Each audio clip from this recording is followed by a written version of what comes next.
تمام عہدوں سے بڑا عہدہ امام مسجد کا ہے۔ سبحان اللہ۔ اگر امام مسجد اصلی نسلی علم اور عمل والا مل جائے نا، بڑی خوش نصیبی ہے علاقے کے لیے۔ اگر ایسا عالم مل جائے جو اصلی ہو، خاندانی ہو، عالم بعمل ہو، تو کم از کم اس کی جو اس کی تنخواہ ہے یا اس کی خدمت ہے وہ ایک گزٹ آفیسر کے برابر ہونی چاہیے، 17 گریڈ آفیسر کے برابر۔ یہ کیونکہ آپ مفت میں امام چاہتے ہیں تو مفت میں اتنا پڑھا لکھا بندہ نہیں کھائے کہاں سے؟ آپ کو پھر اصلی نسلی عالم بعمل مفت میں نہیں مل سکتا۔ آپ سوچ رہے ہوئے کہ ہماری آج تک تو لوگوں نے یہی تبلیغ کی ہے کہ جی اگلا جہان سنوارو۔ بھائی یہ جہان بھی ضروری ہے، یہ جہان بھی ضروری ہے، پیٹ لگا ہوا ہے، کپڑے بھی چاہیے، دوائی بھی چاہیے، بل بھی دینے ہیں، بچے بھی پڑھانے ہیں۔ اور جس لیول پہ ہمارا پاکستانی معاشرہ امام مسجد کی خدمت کرتا ہے نا، اس لیول پہ مزدور کی بھی انکم زیادہ ہے۔ تو جو اس طرح اصلی اور خاندانی اور عالم ہو جاتا ہے بعمل، وہ پھر کوئی اور کام کرتا ہے، وہ امام مسجد نہیں بنتا۔ یا تو پیر صاحب بن جاتا ہے بہت بڑا، پھر مریدوں کے ذریعے اس کو اپنا ضرورتیں پوری کرتا ہے، تبلیغ تو کر رہا ہے پیر بن کے بھی، امام مسجد 5 گانا نماز نہیں پڑھائے گا۔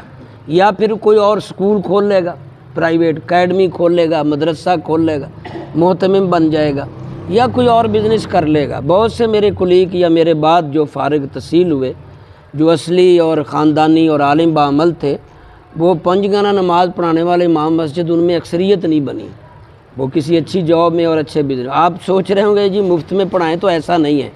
نبی صلی اللہ علیہ وسلم نے جب مدینہ ریاست کلیئر کر دی، اسٹیٹ بن گئی، تو اللہ نے 5واں حصہ جو بھی انکم آتی تھی وہ نبی کے گھرانے کے لیے رکھی تھی، یعنی تنخواہ سمجھ لیں۔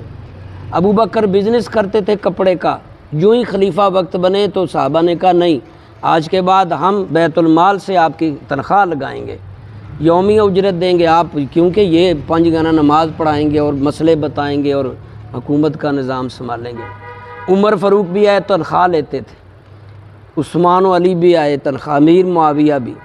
تو یہ امام مسجد کو آپ سمجھیں کہ وہ بھوکھا رکھ کے کہ آپ اور مزدور سے بھی نیچے رکھ کے کوئی خاندانی اصلی اور عامل بعمل مل جائے تو یہ ناممکن ہے۔ اس لیے 90% یا 85-80% تو ایسے امام ہی آپ رکھ سکتے ہیں، کیونکہ آپ ان کی ضرورتیں نہیں پوری کر سکتے۔ تو ایسے ملیں گے جو ادھورے چھوڑے ہوں گے علم میں، تھوڑے پڑھے ہوں گے، یا جن کو کوئی اور کام نہیں مل رہا ہوگا، اور پرفیکٹ نہیں اتریں گے وہ معاشرے پہ غور و فکر والے۔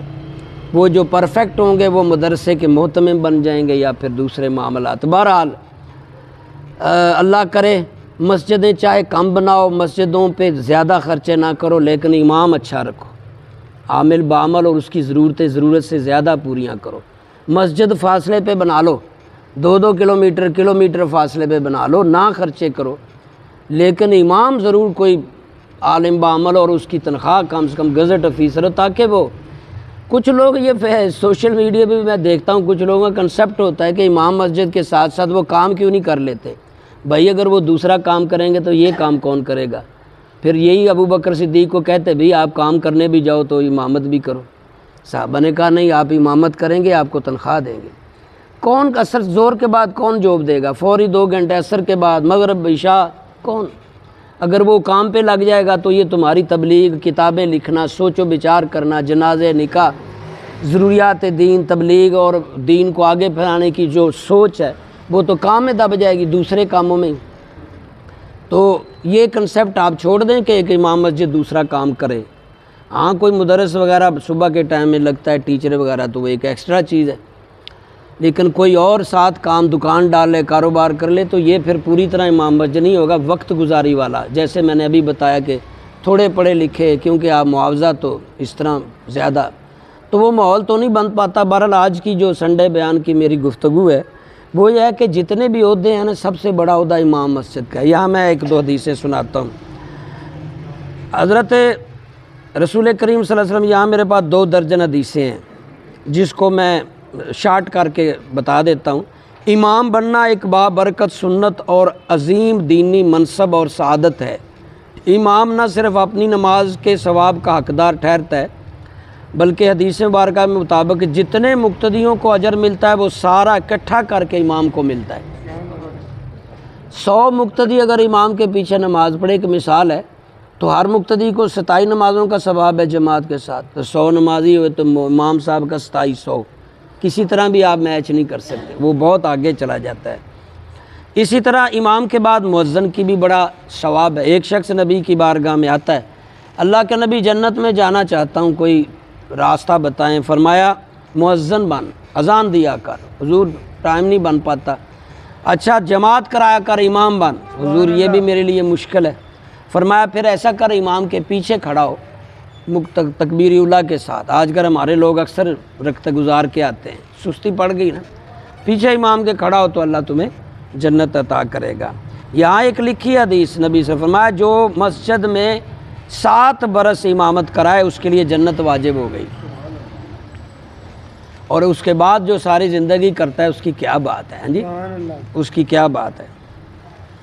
انبیاء کے بعد علماء، یعنی صحابہ کے بعد علماء کا مقام ہے، بہت بڑا درجہ ہے، ائمہ کی فضیلت بہت زیادہ ہے۔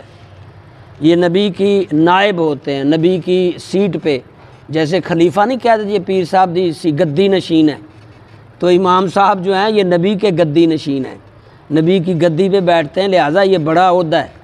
کسی بھی پیر خانے، کسی بھی مشہور دربار خانے، سب آپ سوچیں، لیکن سب سے بڑا عہدہ، جتنے بھی گدی نشین لینے ہیں پیر خانے کی موجودہ، جتنے بھی دربار کے گدی نشین، سب سے بڑا گدی نشین حضور کا جو ہے وہ عالم اور امام مسجد ہے۔ جو امام مسجد بنتا ہے وہ سب سے زیادہ گدی نشین ہے، نبی کا سب سے زیادہ عزت اور احترام کا مستحق ہے۔